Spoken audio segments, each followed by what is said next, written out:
Fala, amigos e amigas do meu quinto ano, comemorando hoje aí o aniversário da Júlia, hein? Parabéns, princesa, neste vídeo também. Pois bem, a aula passada nós estávamos falando sobre a pintura rupestre. Eu até pedi para que vocês compartilhassem comigo aí a pintura rupestre de vocês, né? Até agora eu não recebi, mas eu ainda estou confiante que receberei. E essa foi uma das primeiras formas de comunicação dos seres humanos. Aprendemos também, né, as diferentes linguagens utilizadas pelos seres humanos, que vem através da pintura, da conversa em si, da oralidade, da dança, da representação, né, em forma teatral. E hoje nós iremos lá para a página 99, dando início à nossa 7ª aula de história, com o título A Primeira Escrita Surgiu na Mesopotâmia. Nós até já vimos sobre isso, né? Que a escrita surgiu aproximadamente 3.000 anos antes de Cristo, né? Lá no estado, na cidade-estado de Ur, e ainda sobre o domínio da região Mesopotâmia pelos sumérios. Também a criação de um sistema de código surgiu provavelmente devido à necessidade de se armazenar as coisas, né? Que eles tinham que registrar aquilo que eles estavam guardando, assim até como forma de comercialização, aquilo que entrava com aquilo que saía.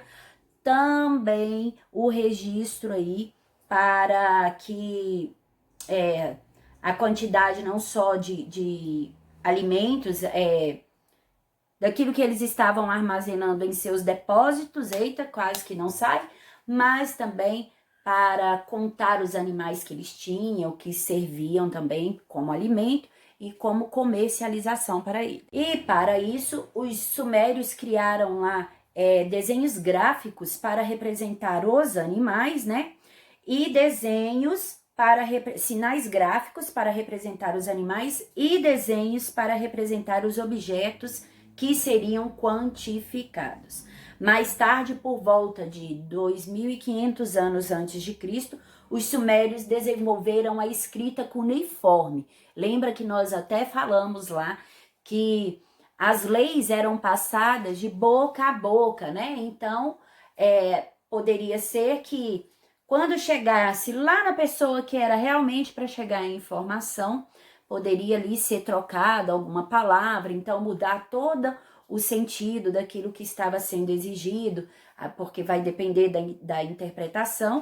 Aí veio o surgimento da escrita cuneiforme, onde eles começaram a registrar por escrito as leis do período.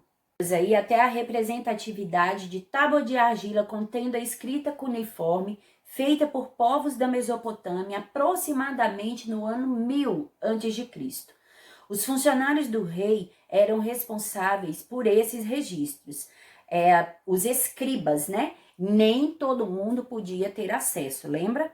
Somente, né, a eles cabia realizar o registro de documentos oficiais para o governo e para os templos. Além disso, os escribas faziam cópias de textos ou documentos importantes, escreviam cartas e registravam histórias. Já a leitura do texto era declamada, ou seja, era lida em voz alta, para que tivessem conhecimento ali. Como a população em geral não tinha acesso em escrita à leitura, nem a escrita e nem a leitura, era comum os escribas oferecerem seu serviço a quem pudesse pagar por eles.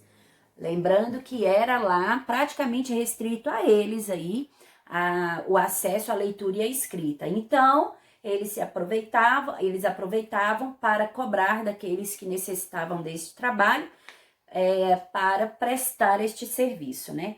Nesse momento, a escrita era registrada em tábuas de argila, que em sua maioria eram grandes e pesadas. Isso fazia da leitura uma atividade muito desconfortável e quase não havia o hábito da leitura voltada para o lazer, até porque era um sacrifício muito grande ter que segurar essas tábuas. Na tentativa de facilitar aí esse processo da leitura e da escrita, os escribas começaram a usar, né, tábuas menores para poder manusear aí com mais facilidade. Então, os textos eram feitos em miniaturas. Temos até aí uma representação gráfica. A fim de aprimorar os registros de leitura, as tábuas de argila foram reduzidas de tamanho e passaram a caber na tábua da mão.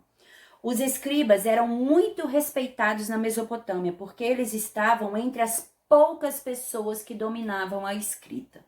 Lembrando que não era de acesso a todos. Ao longo de suas vidas, eles acumulavam riquezas e privilégios, né? Por volta do ano 2000 a.C., a cidade de Ur tinha cerca de 12.000 habitantes, dos quais aproximadamente 120 somente eram escribas. Então, eram, como se diz assim, as pessoas fantásticas daquela época. Leem, escrevem, nossa, quem necessitava desse serviço e tinha condições de pagar, pagava caríssimo, né? Um valor alto aí, para ter condições aí de se comunicar dessa forma. Para se tornar um escriba da Mesopotâmia, era necessário aprender a ler e a escrever, né? Por isso, no ano de 2500 a.C., os sumérios começaram a criar escolas voltadas exclusivamente para a formação de escribas, quase que uma faculdade aí. Elas são consideradas as primeiras escolas da história, né? As escolas que formavam os escribas. Nessas escolas, as crianças ingressavam aos 6 anos, até assim como era há pouco tempo, a obrigatoriedade da lei aí, que a criança deveria ingressar em sala de aula, né, nas escolas, e se formavam aos 18. Esse sistema ficou aí bem parecido, né? Porque aproximadamente se sai do ensino médio aí por volta até os 18 anos, quem vai seguindo as séries direitinho assim, como será com vocês. Elas aprendiam a ler e a escrever nas diversas línguas faladas na Mesopotâmia, além de estudar matemática, história, religião e noções de contratos comerciais, porque este era o foco do período. Leia a seguir a descrição do método de ensino de leitura ensinado nas escolas de escribas da Mesopotâmia. Temos aí um trecho, né? A leitura era aprendida pelo ato de escrever. Primeiro, o professor cobria um lado de uma pequena tabuleta com um sinal. Depois, o aluno escrevia o mesmo sinal repetidas vezes no verso. Colocava um sinal de um lado, aí a criança visualizava, o aluno visualizava, tinha que gravar e depois repetia muitas vezes aquela mesma forma. Em seguida, os sinais eram colocados juntos para formar uma palavra inteira, né? Na terceira etapa, o aluno estudava um provérbio, ou seja, uma frase curta ou uma lista de palavras de nomes. Depois virava a tabuleta e também as reproduzia. Um método aí bem tradicional de se aprender, né? Vamos lá a palavras do texto. Provérbios, o que significa? Frase ou expressão que transmite conhecimento ou aconselhamento e é parte da cultura popular. Bastante dito para nós, temos até... existem uns biscoitinhos chineses, né, que o pessoal fala que lá estão os provérbios chineses, ensinamentos aí que são passados, aconselhamentos de pessoas a pessoas. Temos 2 pequeninas atividades aí por enquanto, porque até é um assunto aí onde nós estamos retomando, né? Já vimos sobre ele. Questão número 1. Quais eram os conhecimentos necessários para se tornar um escriba na Mesopotâmia? Fácil, claro e objetivo. 2. Para formar escribas, os sumérios criaram as escolas. Como era o dia a dia das crianças e dos jovens que as frequentavam? Aí vocês vão buscar, né, pouco antes aí do trecho onde nós lemos, que era como era ensinada a leitura para eles. Nesta página anterior aí, vocês já conseguem responder essas 2 questões. Pausem o vídeo e já voltamos para correção. Então, aí a número 1, né? Coloquei A e B, mas é número 1 e número 2. O que era necessário, né? Quais eram os conhecimentos necessários para se tornar um escriba? Era necessário saber ler e escrever. Então, como era o dia a dia das crianças e dos jovens que frequentavam as escolas? As crianças ingressavam na escola aos 6 anos e se formavam aos 18, já jovem. Aprendiam a ler e a escrever as diversas línguas faladas na Mesopotâmia, além de história, matemática, religião e noções de contratos comerciais.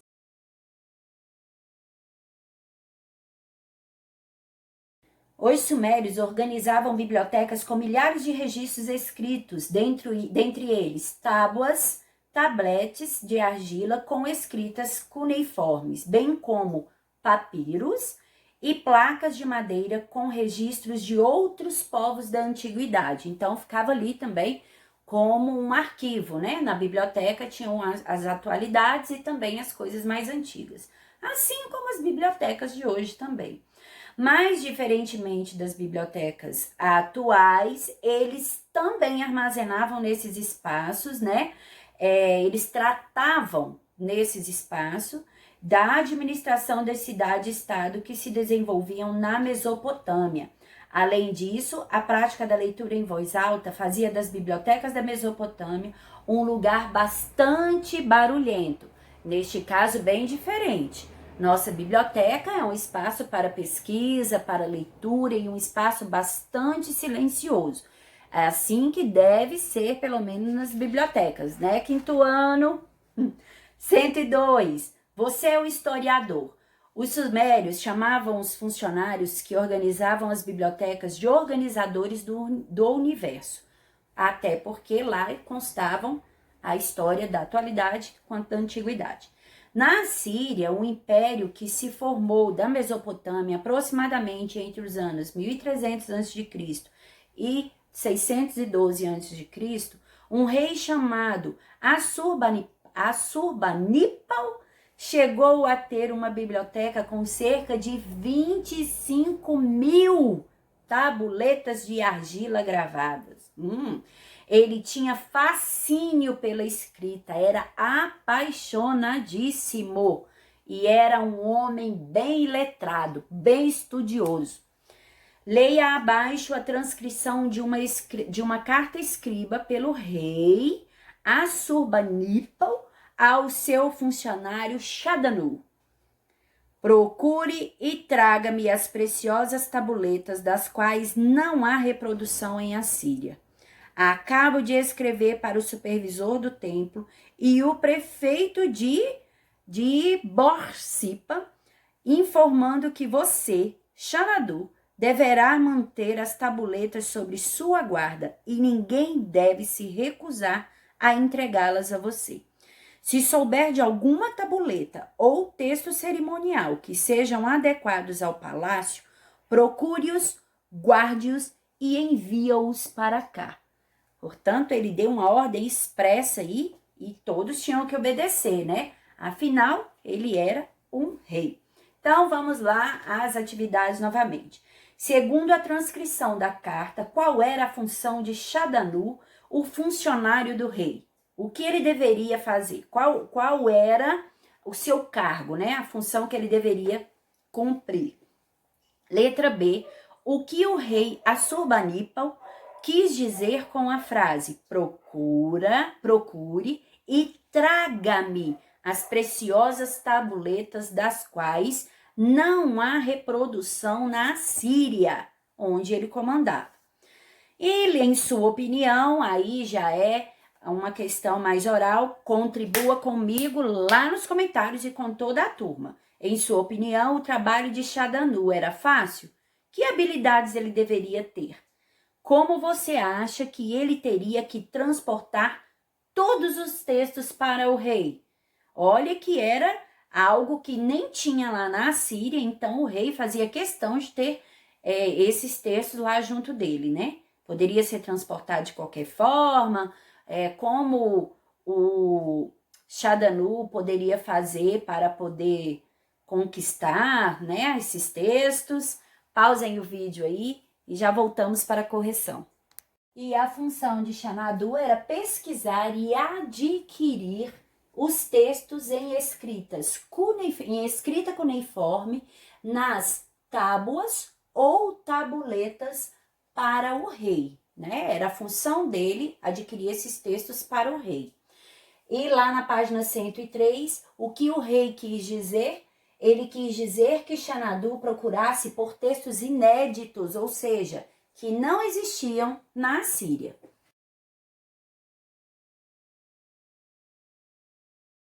Portanto, aí, para ajudar aí com relação a número 3, Xanadu não tinha um serviço muito fácil, na minha opinião, porque ele estava carregando algo inédito, algo que não existia, e o rei fazia questão de guardar em sua biblioteca.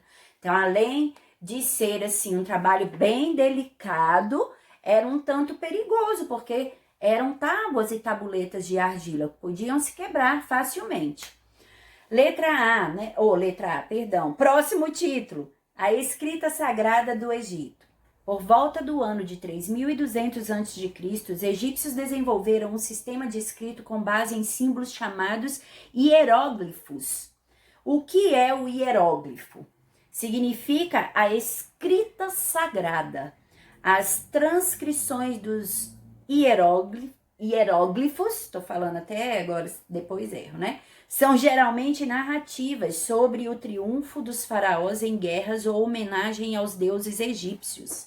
Nesse sistema de escrita, as ideias e os sons eram representados por figuras pintadas com tinta sobre papiros ou na superfície de pedras, paredes e cerâmicas. Podia ser também um relevo nas grandes construções, como estátuas e colunas de templos e palácios, né? Nesse período aí, para os egípcios, a escrita e a religião era bem próxima, porque eles procuravam aí fazer leituras, né? Nos templos, nos locais que eles frequentavam. Olha aí o gráfico, né? O desenho gráfico de um registro com escrita hieroglífica encontrado no túmulo de Sete, um faraó que reinou entre os anos de 1290 a.C. e 1279 a.C. Os símbolos usados nessa escrita podiam ser de animais, objetos e partes de corpo humano. Parece em 3D o que a gente chama agora, né? Bem relevo aí, dá pra gente identificar. Assim como ocorria na Mesopotâmia, saber ler e escrever no Egito Antigo era um conhecimento restrito a poucos indivíduos, como as pessoas da elite e também os escribas, né? Da elite, aqueles que eram, cheios da grana. Acredita-se que apenas 1 a cada 100 egípcio sabia ler e escrever. Para se tornar um escriba, os alunos concluíam vários anos de aprendizado em uma escola.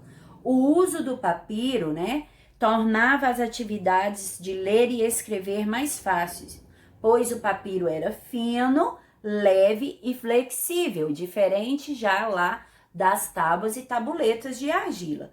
Dessa forma, seu manuseio e sua armazenagem nem se comparavam com os das tábuas de argila da Mesopotâmia. A representatividade de uma estátua produzida por volta do ano de 2350 a.C., representando uma escriba egípcia. Ela foi encontrada em Saqqara, no Egito. Com o tempo, os egípcios também passaram a utilizar uma escrita chamada demótica, criada por volta do ano de 680 a.C. A escrita demótica era composta de diversas letras que representavam sons. Como essa escrita era mais simples que a escrita com o uso de hieróglifos, ela passou a ser utilizada no registro de documentos e cartas em papiro. Como era de maior facilidade aí para poder se fazer o registro, né? Então elas começaram a serem usadas aí em documentos mais oficiais. Agora vamos nos divertir aí um pouquinho, buscando lá no material complementar, página 227, este alfabeto egípcio. Destaquem ele, recortem direitinho e colhem no caderno de história. Aí voltem lá para a página 105 e vamos lá, decifrando hieróglifos. Que tal você resolver algumas atividades decifrando hieróglifos? Destaque a ficha da página 227 e leia as frases abaixo, traduzindo corretamente as palavras que as completam, mas que estão em hieróglifos. A. Os hieróglifos representam narrativas ou homenagens aos... No Egito Antigo, a escrita era restrita a poucas pessoas, entre elas os... Letra C, agora o desafio é maior. Decifre a mensagem abaixo e monte lá no seu caderno uma mensagem também para vocês compartilharem, né, lá com a tia Rayane, e vamos ver quem vai descobrir a mensagem que você está compartilhando. Você vai pegar a ficha do material complementar, vai colar em seu caderno, vai resolver aí A e B. Já a letra C, A, B e C. Só que na letra C também você irá produzir lá, né, formar uma palavra ou uma frase, como você quiser, no seu caderno de história, vai compartilhar com a tia Rayane. Vamos ver quem vai responder corretamente aí a palavrinha que você vai colocar. Pause aí o vídeo que já voltamos para a correção. A letra A, né? As figuras aí substituídas pelas letras nós descobrimos faraós e deuses. Letra B, escribas. Na letra C, essa mensagem aí todinha através de figuras quer dizer que no sistema de escrita do hieróglifo, as ideias e os sons são representados por figuras.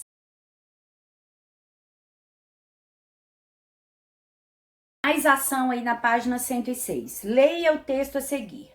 Atualmente, o dia 8 de setembro é lembrado como o Dia Internacional da Alfabetização.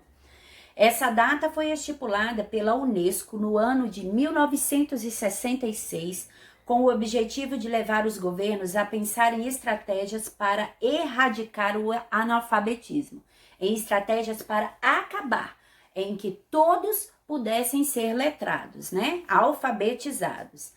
Trata-se de um problema mundial que atinge cerca de 781 milhões de jovens e adultos no mundo. Veja a seguir os países com os maiores índices de adultos analfabetos. Temos aí uma tabelinha. Os 10 países com maior número de adultos que não sabem ler e escrever. Em primeiro lugar, nós temos a Índia. Em segundo, a China. Terceiro, Paquistão. Quarto lugar, Bangladesh. Quinto lugar, Nigéria. Sexto lugar, Etiópia. Sétimo, o Egito. Nós ainda aparecemos nesse ranking, né? Oitavo lugar, Brasil. Nono lugar, Indonésia. E 10º lugar, a República Democrática do Congo. Seria bom que nenhum desses países tivessem aí, fizessem parte de um gráfico como esse, né? Mas, infelizmente, ele existe e ainda é um problema a ser tratado. Com base nas informações do gráfico, reflita, converse aí com sua família, que era para ser com os colegas, e responda as perguntas a seguir. Na antiguidade, apenas uma pequena parcela, né, da população dominava a escrita. E hoje, o que o texto e os dados do gráfico desta página revelam? Hoje em dia, é tão diferente? Sim ou não? Mas explique aí sua resposta. Letra B. Em sua opinião, qual é a principal razão para que ainda hoje crianças em diferentes partes do mundo cheguem à idade adulta sem saber ler e escrever? Letra C. De acordo com o gráfico, a posição do Brasil é boa ou ruim? Letra A aí na página 106, né? Os dados revelam que a alfabetização não é acessível a todas as pessoas. Claro que pensando que, né, o que o texto e os dados do gráfico desta página revelam. Agora, hoje em dia isso acontece? Então, sim, né? Página 107, a letra B é uma resposta pessoal, porque pergunta a sua opinião. Letra C, a posição do Brasil é boa ou ruim? A posição do Brasil, né, é ruim. Pois, quando há estudos como esse, quando temos aí os 10 primeiros colocados, ainda mais num levantamento aí que não é de algo tão bom, né? Sobre o analfabetismo, apesar da Índia estar liderando aí com relação à quantidade, ela é bem maior, o Brasil está fazendo parte desses 10 primeiros. Então, é ruim a posição do Brasil.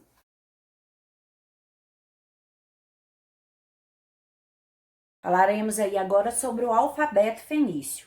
Os fenícios, né, povo que se desenvolveu na Fenícia, território próximo ao mar Mediterrâneo, foram os primeiros a transformar o sistema de escrita com sinais gráficos, né, que eram usadas na Mesopotâmia e no Egito, em um sistema mais simplificado, o alfabeto fonético. As mais antigas inscrições em alfabeto fonético datam 1300 a.C. e indicam que ele tinha 22 sinais que representavam consoantes, as quais, quando combinadas, formavam palavras. Essa foi a grande inovação do alfabeto fenício, pois os sinais deixaram de representar um objeto ou um animal, por exemplo, passando a representar sons. Por isso aí, alfabeto fonético. Não só as figuras representavam o que eles queriam dizer, mas letras formando palavras que tinham sons, não é mesmo? Olha o fragmento aí de um manuscrito fenício. Dá para entender tudo, né, gente? Página 108. Além disso, o alfabeto fenício surgiu com base para outros povos simplificarem seus próprios sistemas de escrita. Com base nele, muitos outros povos foram modificando aí a forma de escrita, deixando mais simples, de mais fácil entendimento. Isso foi possível porque os fenícios eram mercadores navegadores e, ao percorrerem vastas regiões do mundo, levando e buscando mercadorias, a escrita fenícia foi adotada e adaptada por diferentes povos. Como eles tinham aí essa grande extensão aí na questão do comércio, né? Então, eles conseguiram ir facilitando aí para muitos. Os gregos, por exemplo, acrescentaram as vogais à escrita fenícia, criando assim a escrita alfabética, em que cada sinal também representa um som. Os romanos, por sua vez, adotaram o alfabeto grego e deram origem ao alfabeto latino. Vamos lá? 3. Quando e como surgiu o alfabeto fenício? E 4. O alfabeto fenício era composto por 22 sinais que representavam consoantes, que combinados formavam as palavras por meio de sons. Descreva o nosso alfabeto e compare com o alfabeto fenício. O que tem de igual e o que tem de diferente, de semelhante e de diferente do alfabeto fenício? Está dizendo aí que tem 22 consoantes, que essas consoantes juntas formavam palavras através dos sons, né? Vamos lá. Usem aí e já voltamos para a correção. E aí a número 3, né? Quando e como surgiu o alfabeto fenício? Surgiu em 1300 a.C., quando os fenícios transformaram o sistema de escrita com sinais gráficos que eram usados na Mesopotâmia e no Egito em um sistema mais simplificado, o alfabeto fonético.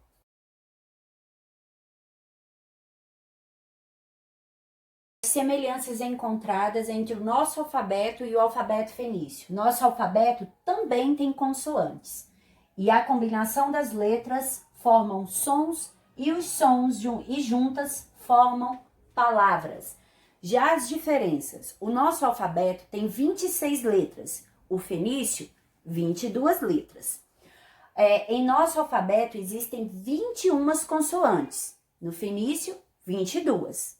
No nosso tem vogais e no deles só consoantes. Interessante aí nós sabermos, né, a construção aí da escrita, da forma de comunicação, como diferentes povos foram desenvolvendo aí essa forma de se comunicar, saindo de um esforço tão grande que era carregar as tábuas e as tabuletas, e já vindo aí para as mini-escritas, né, também já pelas tabuletas, mas pelo papiro, que foi aí aliviando mais a questão, deixando de ser ali um grande sacrifício e poderia já estar se transformando em um prazer. E também simplificando aí essa escrita, saindo lá de imagens, de figuras, né, de sinais, mas vindo aí, ficando mais unificado também, mais simples, quando os fenícios, que eram grandes comerciadores aí e navegadores, né, eram grandes mercadores e navegadores, podendo expandir para os povos aí essa facilidade na forma de comunicação. Então, beijinhos no coração de vocês. Essa é a nossa aula de hoje. Espero que fique clara a nossa comunicação e qualquer dúvida, deixem o nome de vocês lá nos comentários. Isso é para deixar, né, o nome de vocês com a inicial do sobrenome, e qualquer dúvida também apareçam por lá, que assim que puder eu estarei respondendo a cada um.